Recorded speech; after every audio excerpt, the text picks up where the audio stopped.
Gusto ko patay. Umibig ako. Pananagutan na siya. Sino ba inibig ninyo? Levi, kalimutan na natin to. Gusto kong malaman eh.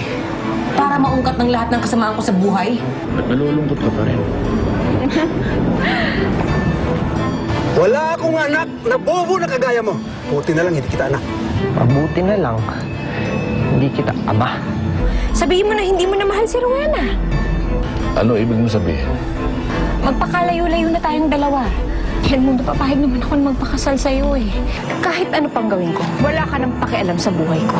Masaya na ako sa mga naging desisyon ko. Ako rin. Masaya ako sa buhay ko nung nawala ka.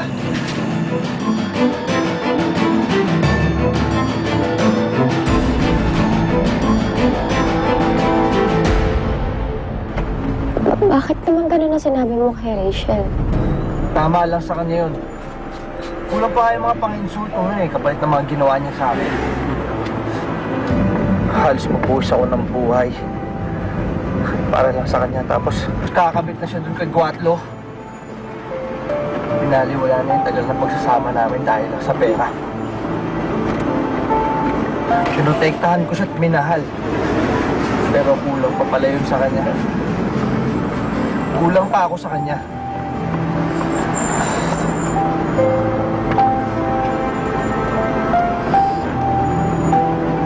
Oh, bakit? Wala. Huwag mo akong pansinin. Ba't ba namang hindi ka napansinin mo eh? Umiiyak ka na dyan. Ano ba? May ginagawa ba ako? Nasaktan kasi ako sa mga sinasabi mo tungkol kay Rachel.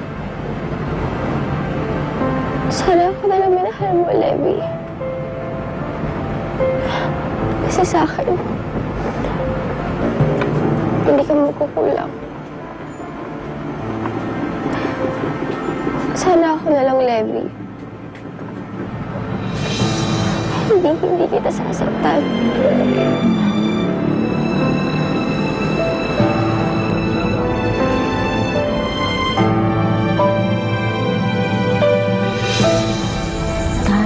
Rachel, tama na yan.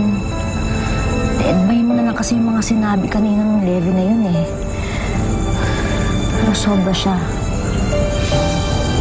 Below the belt na talaga eh. Sobra na talaga. Abot na hanggang talampakan ng pang-insulto niya sa'yo. Alam mo, dapat hindi ako umiyak sa harap niya. Kasi lalo kong humumukhang nasaktan. Talaga namang masakit yung mga sinabi niya eh. Kung ako nga sa'yo, gagantihan ko yung ugot niya yun eh. Bakit? Siya na ba ng mga insulto? Tapos kasama pa niya yung shoota niyang bago ng mukhang luma. Alam mo, hindi ko alam kung sila na ba. Pero mukhang yun ang ipinalit niya sa akin eh. Dahil dyan iihin mo na ako Mamulikan kita. Tapos pag-isipan mo, kung gusto mo ipakulang yung Joanna na yan Kasi yung mga tiyahin ko mababarang. Sandali lang to.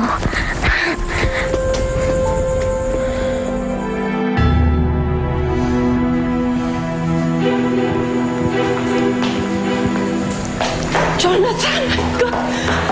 Ano nangyari sa'yo? Sino gumawa sa'yo niyan, ha? Wala. Lasing ka ba, ha?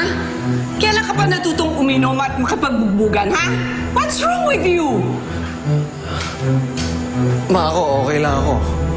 Kaya ko pa may pagsapakan doon sa labas eh. Ikaw, okay ka lang ba? Maayos pa ba yung pagsasama niyo ni Daddy? Kasi siya, okay na okay siya doon kay Rachel eh.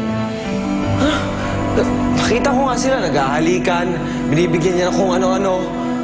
Tapos nung nahuli ko siya, sabi niya, magkaibigan lang daw sila.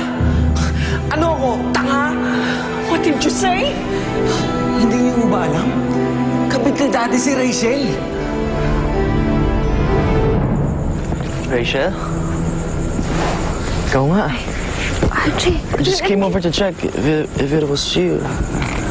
So, I'm sure. Kamusta na? Okay naman.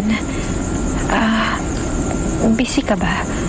Now? No, not really. Why? Baka pwedeng magpasama sa'yo. May pupuntahan lang ako. Oo ba? Sure, come on. Doon yung kotse. Tara, samahan kita. Matagal ko nang alam yan. Paminsan-minsan nagkakatampuhan kami ng daddy mo.